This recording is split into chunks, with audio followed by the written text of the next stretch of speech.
Salut les renards, c'est Foxpy, on se retrouve aujourd'hui pour le 101e épisode d'Algorithmie en Python et on va regarder ce que sont les trimorphic numbers. Pour ça, prenons un petit exemple et on va s'intéresser au cube des nombres. Ici, je vais faire 4 puissance 3, donc 4 au cube, et ça me donne 64. Alors 64 est un trimorphic numbers. Pourquoi? Eh bien parce que 64 finit par 4, 64 finit par le nombre que l'on a mis au cube. Donc c'est un trimorphic numbers. C'est ça la définition. Si je fais 9 puissance 3. Ici, ça donne 729. Donc, on a bien trimorphic numbers, puisque 729 finit par 9, le nombre que l'on a mis au cube. En revanche, si on fait 8 puissance 3, cela nous donne 512. Ici, le nombre termine par 2. C'est différent du nombre qui a été mis au cube, 8. Donc, 8 n'est pas un trimorphic number. J'aimerais attirer votre attention cependant sur les nombres qui sont constitués de plusieurs chiffres. Donc ici, admettons 25. 25 puissance 3, ça donne 15 625. Là, il faut regarder les deux derniers chiffres. En effet, 25 est un nombre de taille 2. Il y a deux chiffres. Donc là, on va regarder les derniers chiffres, les deux derniers chiffres du nombre cube, 25. Donc c'est égal à 25. Donc le chiffre 25 est bien un trimorphic number. Maintenant que l'on sait ça, on va pouvoir coder la méthode trimorphic. Donc celle-ci va prendre en paramètre un nombre entier n.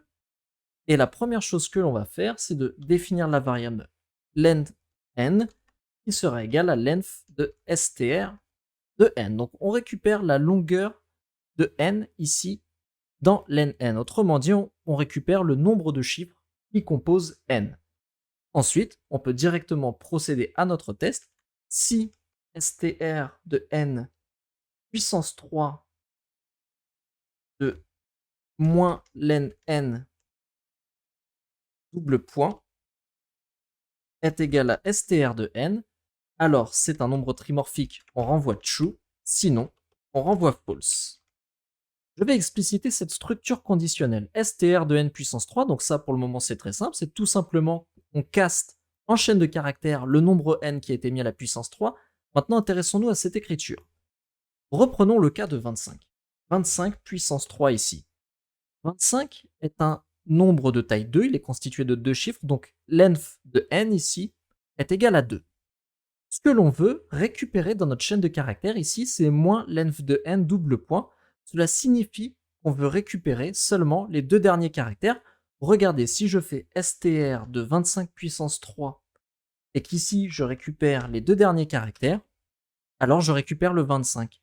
Quel est le 25 que je récupère? Eh bien, c'est le 25 à la fin de la chaîne de caractères. Cette écriture veut dire tu me récupères les length de n-ième chiffre de notre nombre mis au cube. Donc si n était constitué de 3 chiffres, cela récupérerait les 3 derniers chiffres, et cela nous permet de tester justement si le nombre est trimorphique, puisque rappelez-vous, si un nombre est constitué que d'un seul chiffre, donc c'est un chiffre, et donc on regarde seulement le dernier chiffre lorsqu'on a mis au cube. S'il est constitué de 2 chiffres, on regarde les 2 derniers chiffres. S'il était constitué de 3 chiffres, on regarderait les 3 derniers chiffres, etc., etc.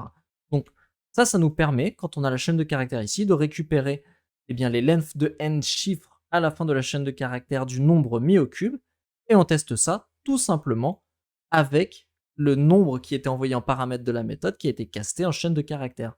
Donc on teste tout simplement si la fin du nombre mis au cube est égale au nombre qui a été envoyé.